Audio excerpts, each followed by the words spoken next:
H1B visa దరఖాస్తుదారులకు America shock ఇచ్చింది. America H1B visa నిబంధనలలో మళ్లీ మార్పులు చేసింది. H1B వీసా దరఖాస్తు రుసుమును ట్రంప్ సర్కార్ భారీగా పెంచేసింది. H1B వీసా దరఖాస్తు రుసుము $1,00,000 పెంచింది. గతంలో ఉన్న లక్కీ డ్రాను తొలగించి డబ్బులు కట్టిన వారికే H1B వీసాలు ఇవ్వాలని నిర్ణయించింది. అయితే ఇది ప్రతి ఏడాదికి $1,00,000 కట్టాల్సిందని ప్రకటించడంతో టెక్ సంస్థలపై భారీ ప్రభావం పడనుంది. H1B వీసాల ద్వారా ఎక్కువగా లబ్ధి పొందేది భారతీయులే కావటం గమనార్హం. అమెరికా లెక్కల ప్రకారం భారత్ అధికంగా లబ్ధి పొందినట్లు వెల్లడైంది. ఆమోదించిన లబ్ధిదారులు సుమారు 71% వాటా భారతీయులు కలిగి ఉన్నట్టు తెలుస్తోంది. గ్రీన్ కార్డు లేకుంటే ఉద్యోగం కోల్పోయే అవకాశం ఉందని భారతీయుల్లో ఆందోళన మొదలైంది. ఇక ఇదే అంశానికి సంబంధించి రాజకీయ విశ్లేషకులు పెంటపాటి పుల్లారావు అందిస్తారు. పుల్లారావు గారు నమస్కారం sir. Hello. Okay sir, H1B వీసాల్లో అమెరికా మార్పులు చేసిన వెనుక కారణాలు ఏంటి సార్? ఒకటి, ఇది సడన్ గా రాలేదు కదా. ట్రంప్ ప్రెసిడెంట్ అవి ముందు నుంచి చెప్తున్నారు H1B వీసా తీసేస్తామని. ఇదే కొత్తగా షాక్ ఎవరికి రాలేదు. అందరూ ఎక్స్పెక్ట్ చేస్తారు. దీని ముందర చాలా మందికి వాళ్ళు వీసాలు తెచ్చుకున్నారు. ఏమవుతుందో చూద్దామంటారు. అక్కడ టెక్నాలజీ కంపెనీ ఎవరైతే భారతీయులు వెళ్ళి పనిచేస్తున్నారు, 15-20 టాప్ కంపెనీలు, ఇంకో 20 బ్యాంక్స్, వాళ్ళు చూసుకోవాలి. వాళ్ళకి వీళ్ళు అవసరమా లేదా, ఎలా తట్టుకోవాలి. వాళ్ళు ట్రంప్ తో క్లోజ్ గా ఉన్నారు. ఇది చేస్తారని తెలుసు. తర్వాత ట్రంప్ కూడా చేసేది ఏంటంటే, ఇలా ఒత్తిడి తీసుకొస్తే భారతదేశం దారిలోకి వస్తుంది. మిగతా విషయాలని భారతదేశం ఈ విషయం మాట్లాడట్లేదు, మాట్లాడుకోవడం.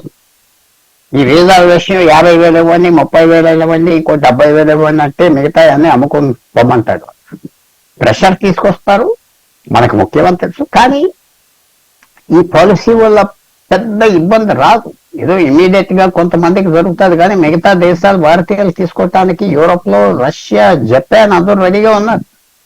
సో కొద్దిగా మన సిచ్యువేషన్, మన ఆలోచన మార్చుకోవాలంటే, ఆ అమెరికాకి వెళ్ళే మైండ్ యూరోప్కి వెళ్ళాలి, ఆ యూరోప్కి వెళ్ళే మైండ్ రష్యాకి వెళ్ళాలి, ఇజ్రాయెల్కి వెళ్ళాలి. అంతే.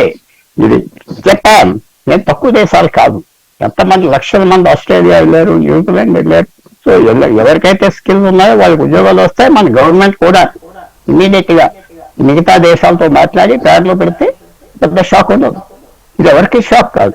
చేస్తాను అని డొనాల్డ్ ట్రంప్ అంటున్నాడు కాబట్టి చేసేది.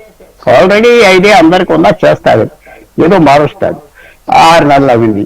అమెరికాలో వాళ్ళ పాలసీ వాళ్ళు మార్చుకుంటారు. మన గురించి వాళ్ళు పాలసీ చేయరు కదా. మన అవసరాలు ఉంటే తీసుకుంటారు. దీనికి మన జవాబు ఏంటి? మనం బాగా ట్రైనింగ్ ఇవ్వాలి.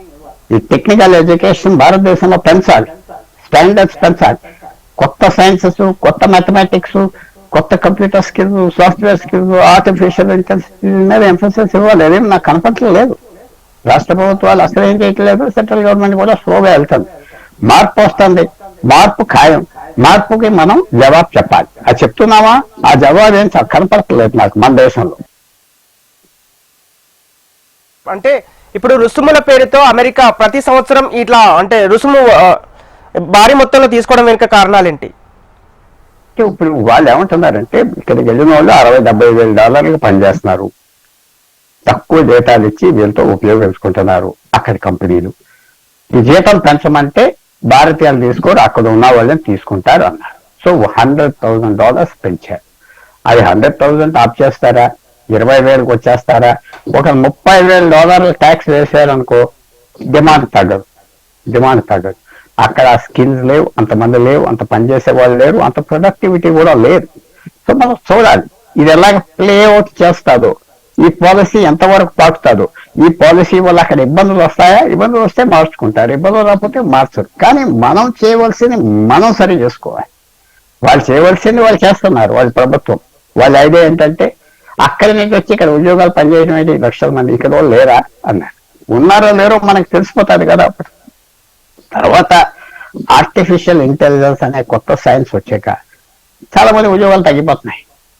సో అది కూడా మనం గమనించుకోవాలి. సడన్ గా ఇది ఆ చేంజ్ కూడా వస్తుంది. 10 మంది పనిచేసే చోట 2 పనిచేస్తున్నారు. ఓకే పుల్లారావు గారు, అంటే ఇప్పుడు H1B వీసాల రుసుము పెంచడంతో భారతీయులకు లాభం అనుకోవాలా, నష్టం అనుకోవాలా సార్? ఎవరికి లాభం అంటారు? అక్కడ వాళ్ళక భారతీయులకు నష్టం ఉందనుకోవాలా, లాభం ఉందనుకోవాలా? నష్టం ఏం లేదు. ఎందుకంటే ఇది జరుగుతుంది అని అనుకున్నాం. ఏదో పాలసీ మార్చారు, మనం దానికి అడ్జస్ట్ అవ్వాలి. ఇప్పుడు ఉన్న వాళ్ళు ఉన్నారు, వాళ్ళ గ్రీన్ కార్డుకి వస్తే అడ్జస్ట్ అవుతారు, ఇతర దేశాల్లో చూసుకోవాలి. మన గురించి అక్కడ పాలసీ మార్చుకోమంటే మారుస్తారా, మానతారా? మానరు. ఇదేంటంటే గోళ్ళ దూకి వెళ్ళిపోయిన వ్యక్తులు కాదు, ఫ్రెండ్స్లు లెజిటిమేట్ గా వెళ్ళిన వాళ్ళు పని చేయాలి. సో ఇది మనకు కొద్దిగా ముందర ఇమీడియట్ గా ఇబ్బంది అయినా మనం అడ్జస్ట్ అయిపోతాం. ఇబ్బందిగా కనపడుతుంది తప్పకుండా ఎవరైతే ఆశపడ్డారో వెళ్ళటానికి. కానీ వాళ్ళు కేర్ఫుల్ గా ప్రభుత్వం సాయంతో ఇతర దేశాలు తీసుకుంటారు, ఈ జీతాలకే తీసుకుంటారు. డిమాండ్ ఉన్నది ఇతర దేశాల్లో, పెద్ద డిమాండ్ ఉన్నది. అందువల్ల ఇబ్బంది ఎస్, రూట్ మార్చుకోవాలి అంతే. రూట్ మార్చుకుంటే మనం అడ్జస్ట్ చేసుకోగలం. Okay sir, thank you.